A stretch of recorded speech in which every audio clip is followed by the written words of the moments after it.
Hi guys, this is Brian Mclaughlin with LearnToGrapple.com. Today we're going to be looking at our wraparound choke from side control.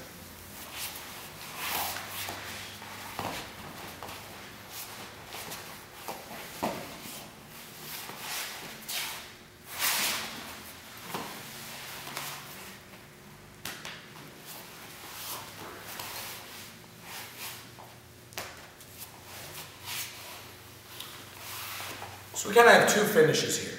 What's going to happen is, I'm in side control, and maybe I'm thinking that I want to mount.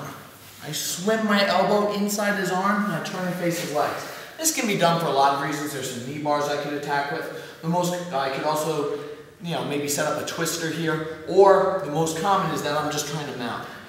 What often happens here is the guy will start pushing with his hand, okay?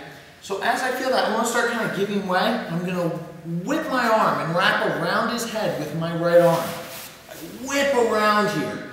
I create this space. Now I chop my arm in. I'm going to chest slide from kind of his belly button to his chest here. And what I've done is I've kind of created a modified arm triangle. His shoulder is into one carotid. My bicep is into the other carotid. Now what I do, I clap hands with a gable grip. Choking hand on top. Palm to palm, suck in. Now I'm going to slide my chest. I'm going to slide from his ribs up to his armpit, drop my head and squeeze. This creates a pretty powerful choke. What's going to happen from time to time is he's not going to tap here. For one reason or another, I'm going to be here, I'm going to be trying to finish it. I'm going to be unable. So what I found was there's this other option I have. It's kind of a neck crank. I'm going to bring my back knee in, slide over to the mount. I'm going to grapevine it. I'm now going to go from my hand to my bicep, grab the back of my head.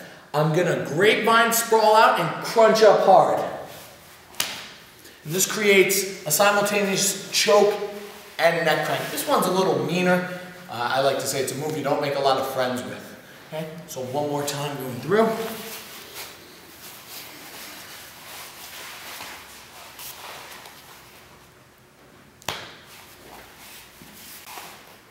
Common mistakes that I see with this. The most common thing is that people will rise up too high on the rack. They'll come here and they'll lose the tricep and they'll just have the elbow. If I'm here, the finish isn't nearly as tight and he could potentially fight his arm out and start fighting it back around, yes. So I want to make sure that I stay low. When I wrap, I think that I'm guiding right over his head, rather than coming up wide. And there's just a lot of space that's created there. His whole arm could come out. Another mistake I see is that people try to do it just with the arm. They try to just come here.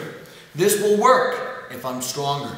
Otherwise, I want to wrap and turn my whole body. Right? And then finally, people will sometimes switch their grip here. This, maybe I could finish, but I don't have the same pressure as if I'm palm down with my choking arm. For the second finish, when I come to the mount, a lot of people will be here and they won't grapevine, so it's hard to create, I want simultaneous downward and upward pressure. If I'm here, maybe I could crank him, but it's going to be hard.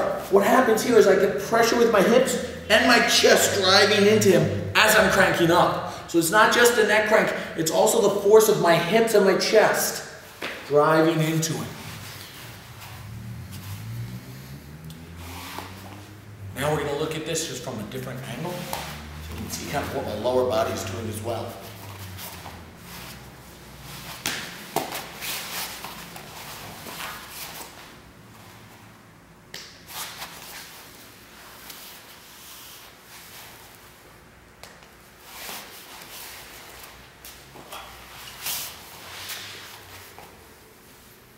So this was our wraparound choke from side control.